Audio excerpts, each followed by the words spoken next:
nigga. Yeah. And as dating wise, how did that affect you? Oh, dating Did you wise, not trust no guys or nothing like that?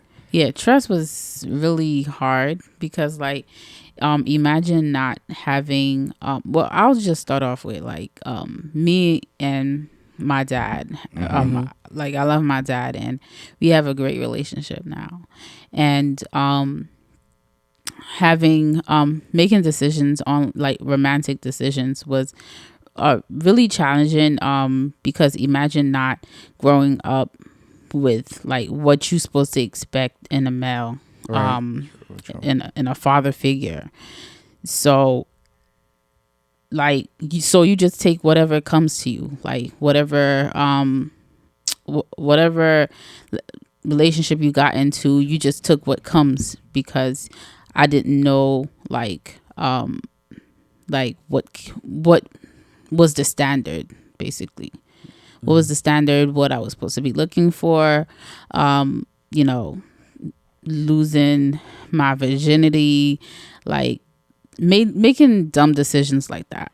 So not knowing the standard of what I wanted as a young woman growing up and making decisions to choose a romantic relationship per se.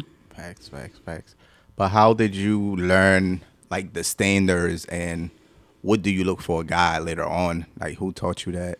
You feel like Well, it wasn't because I didn't learn it from my mom because of like course.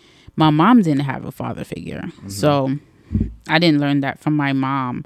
I basically started learning about what I wanted in a relationship when I started, you know, having a relationship with God.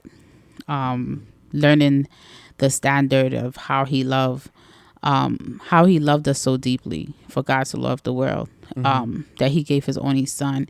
And husbands, love your wives as Christ loved the church. And just seeing reading and, you know, in relationship with Christ, like the things that he did, just because he loved us. For Christ so loved the world, right? Right. So like from that aspect, that I began to seek God, and God began to show me how he loved me. And I then wanted that standard of like, I want a man to love me like Christ loved me.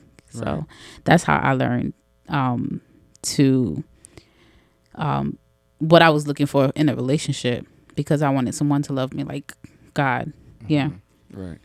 Okay. So the question that I have, I think is something that I think we discussed this sometime before, and you said that you kind of had somebody in your life, well, at a younger age, that was like a male figure to you in school. One time you spoke about. So, you know, with your dad not being there, having that relationship with him, and that person that kind of stepped in a little bit, did you get like a chance of, you know, having like a male figure in your life at that present moment in time? I mean, yes, at that present moment in time, it was a teacher when I was younger. His name was Mr. Panett, and he took interest in like my academic.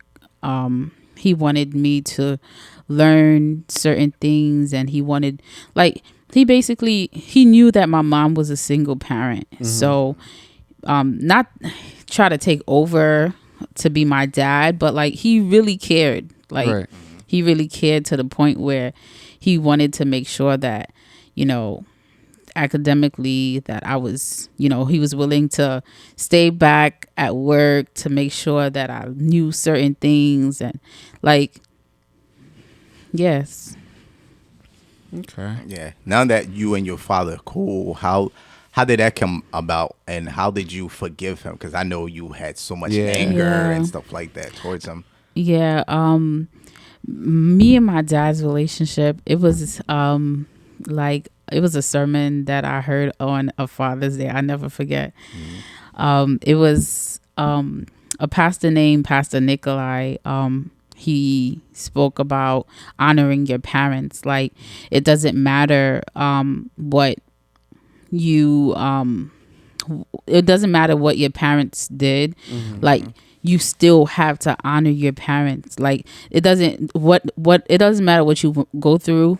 God doesn't go against his word. So I had to honor, and it took a long time because it was like a tug of war, because I was going back and forth with God because I had issues with forgiving, and it wasn't till, like, God dragged it out of me. He dragged forgiveness out of me,